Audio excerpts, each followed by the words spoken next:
आप देख रहे हैं यंग बाइट्स। मैं हूं आपके साथ पूजा ठाकुर। आज के हमारे आइडियाज़ एक्सचेंज के प्रोग्राम में मैं आपकी मुलाकात करवाने जा रही हूं फूड क्राफ्ट इंस्टीट्यूट के प्रिंसिपल ज्योति भट्टी जी से। सर, आपका बहुत बहुत स्वागत है यंग बाइट्स में। Thank you. सर, क्या कहना चाहेंगे, आपकी यहाँ तक की जर्नी किस तरह से रही और अपनी जीवन शैली के बारे में क्या कुछ बताना चाहेंगे? किस तरह का आपका सफ़र रहा है? मैं अपने आप में मानता हूँ कि मेरा काफ़ी सक्सेसफुल सफ़र रहा है।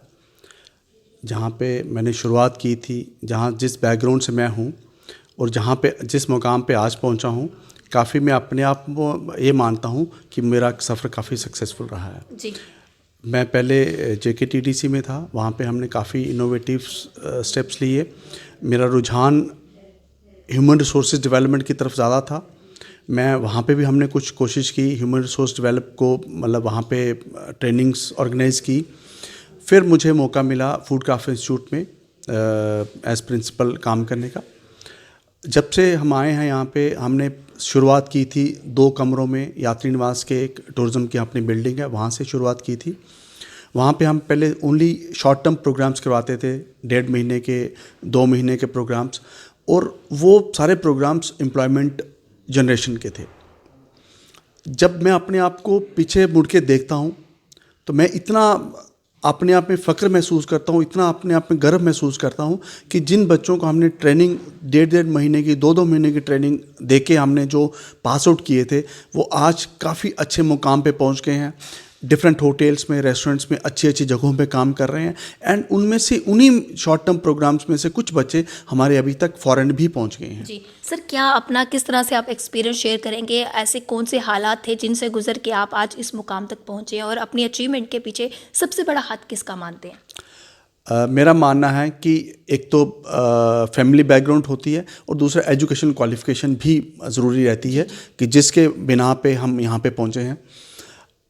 जो अगर सफ़र की तरफ देखें तो हमने काफ़ी शुरुआत में मुश्किलात हालात देखे थे, बट हालांकि आज की डेट में हम काफ़ी मतलब अपने आप को मैं एक सक्सेसफुल पर्सन मानता हूँ, only because of reason that जिस हार्ड वर्क के साथ, जिस सिंसेरिटी के साथ हमने आज काम किया है और जो जिस रुझान के साथ हम काम करते हैं, मुझे पूरी उम्मीद है कि वो कहीं ना कहीं आपको अपने वो जो मेहनत है वो कहीं ना कहीं आपके लिए रंग लेके आती है। जिस तरह से सर आज की जो जनरेशन है उन्हें इतना मेहनत नहीं करनी पड़ती है, उनके आगे पीछे स्कूल की बात की जाए, कॉलेज की बात की जाए तो सब कुछ पास में मिलता है, लेकिन पहले के टाइम पे अगर बात की जाए तो बच्चे को एजुकेशन लेने के लिए काफ़ी मेहनत करनी पड़ती थी। आप क्या कहना चाहेंगे? आपका एक्सपीरियंस कैसा है इस सब में? बिल्कुल, हालात चेंज हुए हैं, अब फैसिलिटीज़ काफ़ी ज़्यादा हो गई हैं। जब हम सांबा से आते थे तो हम जम्मू में कॉलेज के लिए आते थे और बसेस में आते थे, और उन हालात में इतना ट्यूशन्स भी नहीं होता था और ना ही हमने ट्यूशन लिया है कोई। बट फिर भी उस ज़माने में और आज के ज़माने में फैसिलिटीज़ का फ़र्क है। हालांकि फैमिली बैकग्राउंड का, फाइनेंशियल स्टेटस अब बढ़ गया है ऑलमोस्ट एवरी फैमिली का, बिकॉज हमारी पर स्ट्रेटा इनकम बढ़ गई है। वो उन चीज़ों को मद्देनज़र रखते हुए हमने काफ़ी स्ट्रगल्स किए। बट हालांकि आज की डेट में हार्डवर्क कहीं ना कहीं हर बच्चे को हर लेवल पे करना पड़ता है। और मेरा ये मानना है कि hard work and sincerity always pay, and hard work with sincerity and dedication, they always pay towards your long term goals. जी सर, अपना कोई एक ऐसा एक्सपीरियंस बताइए, एक ऐसा एक्सपीरियंस जो आपको लगा होगा कि नहीं ये काफ़ी मुश्किल है और मैं शायद ये काम नहीं कर पाऊंगा। ऐसी कभी सिचुएशन आपकी लाइफ में आई और आपने उसे किस तरह से टैकल किया, ये भी जानना चाहेंगे। जब हम कॉलेज में थे, हम इतना फाइनेंशियली इतने स्ट्रांग नहीं थे, बट फिर भी उन हालात में हम जब 11th-12th में पढ़ते थे, कॉलेज में थे, यूनिवर्सिटी में पढ़ते थे, उस टाइम पे हम अपनी बच्चों को ट्यूशन पढ़वाते थे। शायद वही रीज़न होगा कि जो बच्चों के साथ हमें लगाव हो गया, कि हमने बच्चों को कैरियर बनाने में मेरा योगदान काफ़ी स्टार्टिंग से रहा। 11th-12th से साथ 12th से मैं ट्यूशन्स लेता था, ट्यूशन पढ़ाता था, और उन बच्चों को जब ग्रो करते हुए देखता था तो मुझे काफ़ी अपने आप में गर्व महसूस होता था। और वही शायद चीज़ें आज की डेट में हमें यहाँ पे लेके आई हैं कि जब मैं इन बच्चों को अपने फूड क्राफ्ट इंस्टीट्यूट में बच्चों को देखता हूँ, जब इनको प्लेसमेंट करवाते हैं, जब इनको ट्रेनिंग करवाते हैं, तो अपने आप में इतना गर्व महसूस होता है कि मुझे लगता है हमें कहीं ना कहीं उसका रिजल्ट ज़रूर मिल रहे हैं। सर बचपन की अगर बात की जाए, एक एम हमारा, एक गोल सेट होता है कि हमें ये करना चाहिए, क्योंकि उसके बाद जब हमारे एम्स जो है बदलते रहते हैं, लेकिन एक चीज़ होती है ना कि जो हमें अट्रैक्ट करती है कि नहीं मुझे इस फील्ड की ओर बढ़ना है। ऐसी कौन सी फील्ड थी जो आपने बचपन में सोची थी? वो always I was incline towards the administration post, and वो उस मुकाम तक हम पहुंच गए हैं।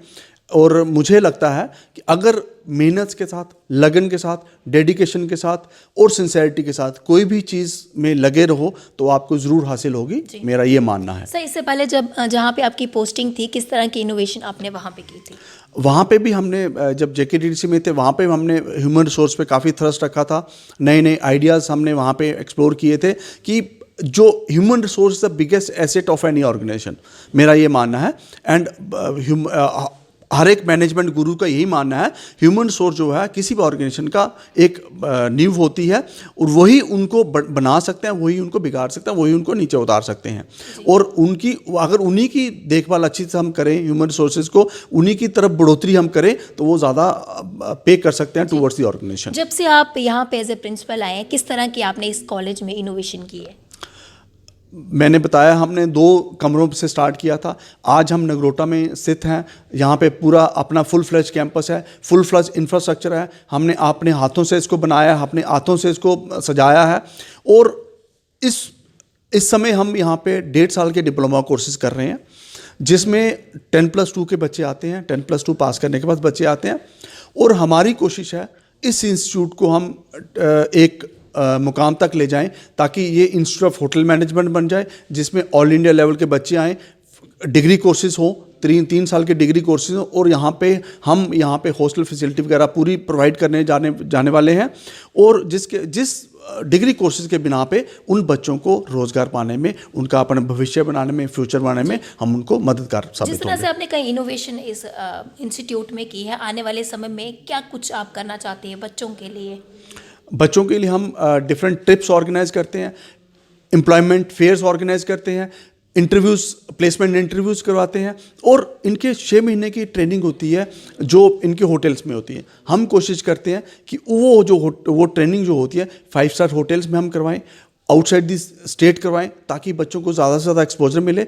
और उस एक्सपोजर के बिना पे बच्चों को पता चले कि दुनिया कहाँ जा रही है, कैसे रहन सहन करना है दूसरे शहरों में, कैसे गुजर बसर करना है दूसरे शहरों में, ताकि उनको पता चले कि ज़िंदगी इतनी आसान नहीं है। ज़िंदगी जितना हम सोचते हैं उससे कहीं बेहतर है, उससे कहीं ज़्यादा खूबसूरत है। उसको बनाने का तरीका अलग अलग होता है, उसको सजाने का तरीका अलग अलग होता है। जिस तरह से आपने सोचा था कि कामयाबी मैंने हासिल करनी है, और आपने अपनी हार्ड वर्क से उस कामयाबी को हासिल भी किया, जो आज की युवा है, जो आज की जनरेशन है, उन लोगों के लिए, उन युवाओं के लिए क्या कुछ कहना चाहेंगे? किस तरह से वो कामयाबी को हासिल कर सके? क्या एक टिप्स आप उन्हें देना चाहेंगे? मेरा मानना है hard work with sincerity page in the long run.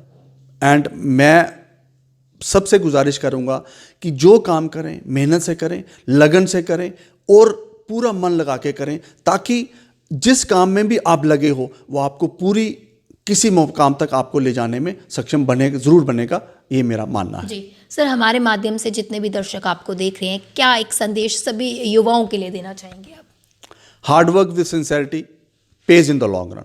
I wish you all the best for your carriers. Thank you so much sir, हमारे साथ जुड़ने के लिए, अपना एक्सपीरियंस शेयर करने के लिए, और कुछ टिप्स भी हमारे आज के जो युवाओं हैं उनको देने के लिए। तो अगले हफ्ते फिर नए शख्स से आपको रूबरू करवाऊंगी। तब तक के लिए आप देखते हैं यंग बाइट्स, वीडियो जर्नलिस्ट अभिषेक बड़ू के साथ मैं पूजा ठाकुर, यंग बाइट्स जम्मू।